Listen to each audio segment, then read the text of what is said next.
Hi kids, this is Teacher May, your teacher for today. Please don't forget to like, share, subscribe, and hit the notification bell for the latest videos. Hello kids! Today, you will learn about defining culture and cultural identity. Identifying the concepts and ideas about one's cultural identity and describing the concepts and ideas about one's cultural identity based on the Punlad Festival of Talisay, Batangas. Before we start our new lesson, let's have an activity. It is called Remember Me. Guess the word or concept represented by the picture by unscrambling the given jumbled letters.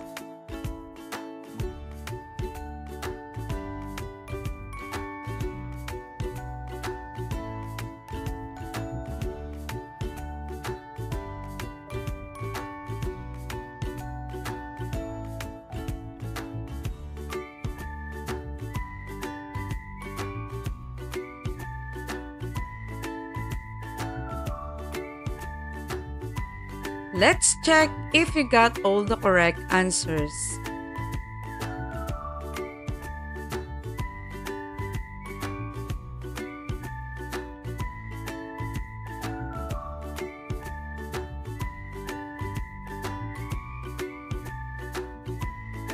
Activity number 2, I know myself, I know my province. Complete the given information about yourself and your province.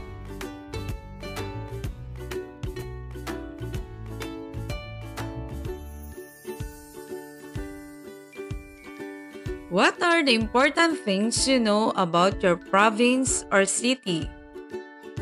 Why is it important for a person to know his, her province or city?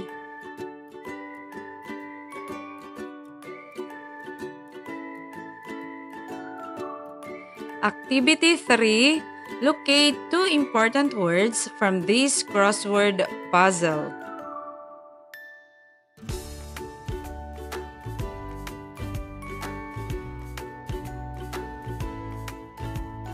What are the words that you were able to find? Do you know the meaning of these words? How do these words relate to your province's unique backgrounds and traditions?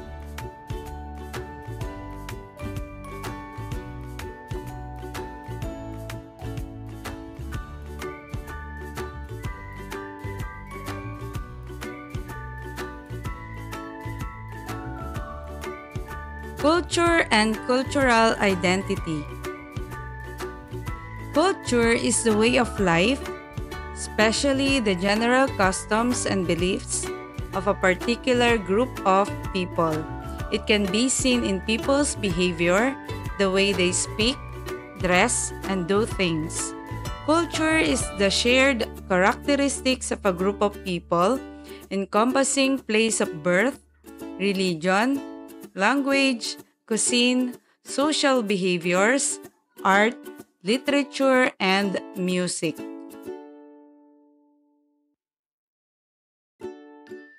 Cultural identity is an important part of your self-image because it helps you feel more connected to those around you. It gives you the feeling that you belong to a group of people with shared qualities like birthplace, traditions, practices, and beliefs.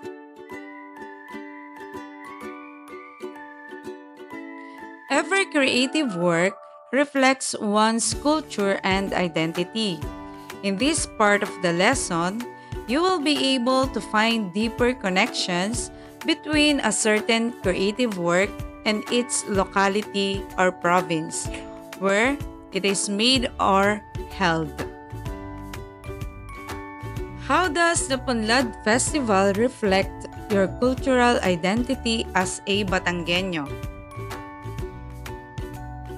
Let's have a group activity. Each group must be composed of 3 members. You have to identify traits, habits, practices, and other trivial things that make you Batanggenyos. You may also use the trending TikTok video as a pattern for your output. Batanggenyo kami! Of course! Mahilig kami sa lumay! Batanggenyo kami! Of course! At mahilig sa amin ay papanas!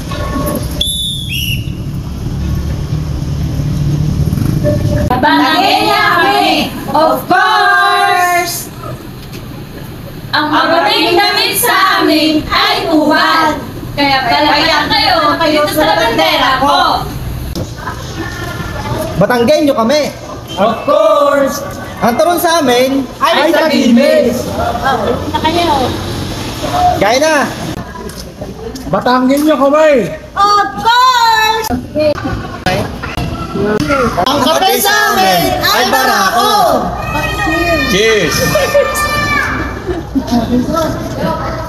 Batanggenyo kami! Of course! Ang inihaw sa amin ay binangi!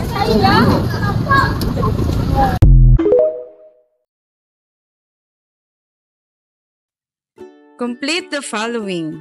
Then, after 15 minutes of preparation, you will present and perform your output in front of the class.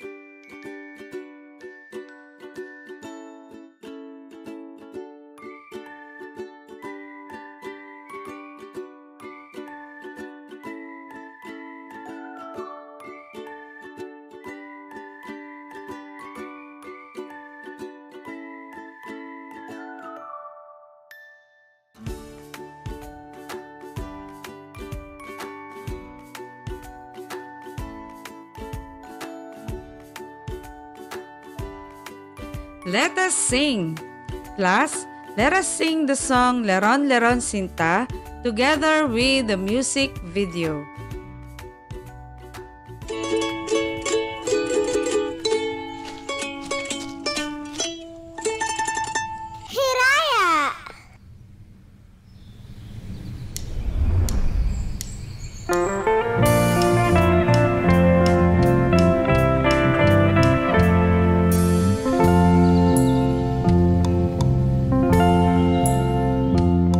Leron sinta, buko ng papaya, dala-dala'y buslong, sisidlan ng sinta. Pagdating sa dulo'y nabali ang sanga, kapos kapalaran, umanap ng iba. Gumising ka neneng, tayo'y manampalok, dalhin mo ang buslong, sisidlan ng hinog. Pagdating sa dulo'y lalamba-lambayog, kumapit ka neneng, makakamahulog. Ako'y ibigin mo, lalaking matapang, ang baril ko'y 7, ang sundang ko'y 9, ang lalakarin ko'y parte ng dinulang, isang pinggang pansit ang aking kalaban.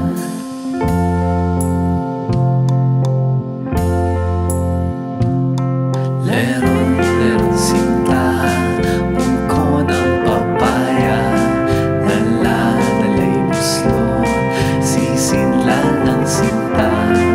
Pagdating sa dulo'y nabali ang sanga, kapos kapalaran, umanap ng iba.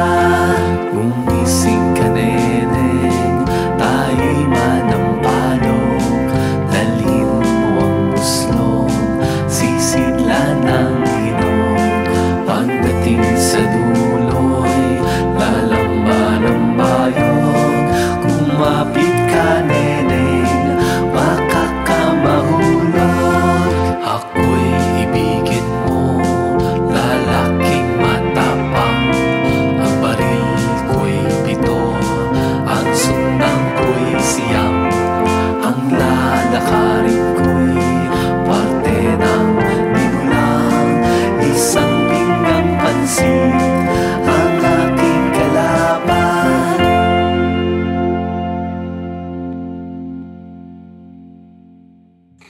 sa muli mga bata. Like and subscribe for more videos. Salamat!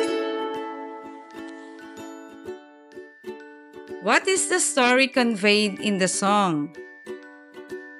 How would you describe the quality of your voice, the voice of your teacher, and that of your classmates?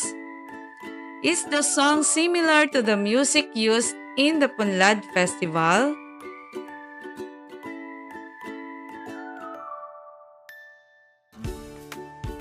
My culture, my identity. In the previous session, you are able to describe the basic concepts, principles, and elements of artistic expressions of the art forms integrated into the Punlad Festival. In this part of the lesson, your task is to describe the basic concepts of cultural identity as reflected by the Punlad Festival.